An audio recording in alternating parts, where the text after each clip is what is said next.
शिवपाल के सपा में आते ही बदल गई सियासी हवा, मुश्किल में बीजेपी। यादवलैंड में इस बार सपा के पक्ष में दिखाई दे रही है हवा।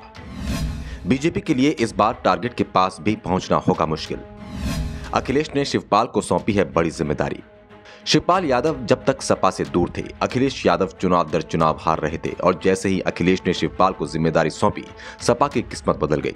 अब अखिलेश यादव ने शिवपाल को पार्टी का राष्ट्रीय महासचिव बना दिया है। साथ ही फिरोजाबाद लोकसभा सीट से चुनाव की तैयारी करने को भी कह दिया है। फिरोजाबाद को सपा का गढ़ माना जाता है, लेकिन इस गढ़ में 2018 में बीजेपी ने सेंध लगा दी थी। 21 साल बाद फिरोजाबाद से बीजेपी जीतने में कामयाब रही थी, लेकिन इसके पीछे भी सबसे बड़ा कारण शिवपाल यादव को ही माना गया था। दरअसल शिवपाल यादव सपा से निकल चुके थे और अपनी पार्टी प्रगतिशील समाजवादी पार्टी का गठन कर चुके थे।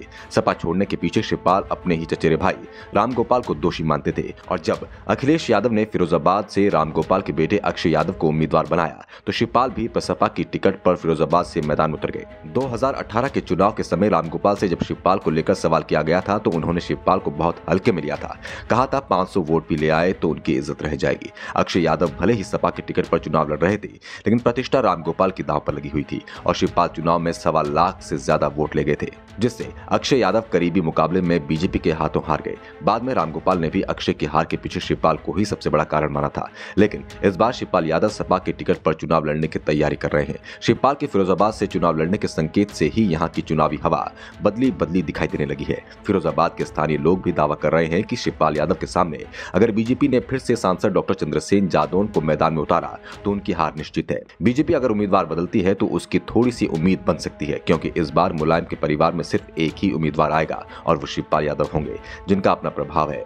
स्थानीय लोगों का भी मानना है कि जादौन के लिए चुनाव जीतना मुश्किल होगा। मुश्किल तो 2018 में भी उनके लिए थी, लेकिन मुलायम परिवार की फूट का फायदा उन्हें मिल गया था। वैसे भी ये सीट सपा का गढ़ रही है। 1998 में रामलहर में यहां से बीजेपी जीती थी। उस समय फिरोजाबाद सुरक्षित सीट हुआ करती थी। बीजेपी के टिकट पर प्रभुदयाल कठेरिया सांसद चुने गए थे। इसके बाद हुए लोकसभा के 5 चुनाव में बीजेपी को हार का ही सामना करना पड़ा। 1999 से लेकर 2014 तक हुए चुनाव में बीजेपी हारती रही, लेकिन 2019 के चुनाव में मुलायम परिवार की फूट का फायदा बीजेपी को मिल गया।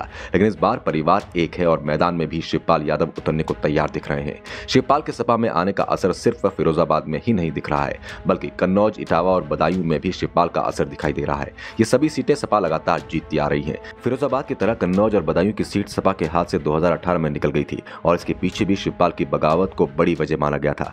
कन्नौज से डिंपल यादव और बदायूं से धर्मेंद्र यादव चुनाव हारे थे, लेकिन अब इन सीटों पर भी हवा बदली दिखाई दे रही है। वैसे इस समय अखिलेश यादव के निर्देश पर शिवपाल यादव पूर्वांचल में ज्यादा सक्रिय दिखाई दे रहे हैं, क्योंकि अखिलेश को भी एहसास है इटावा, मैनपुरी, फिरोजाबाद, बदायूं, कन्नौज जैसी सीटें सपा 2024 में आसानी से जीत जाएंगी। चिंता पूर्वांचल की सीटों को लेकर है, क्योंकि पूर्वांचल की वाराणसी सीट से पीएम नरेंद्र मोदी खुद चुनाव लड़ते हैं। गोरखपुर योगी आदित्यनाथ का क्षेत्र है। साफ है शिवपाल की सपा में वापसी के बाद से यूपी की सियासी हवा बदल रही है।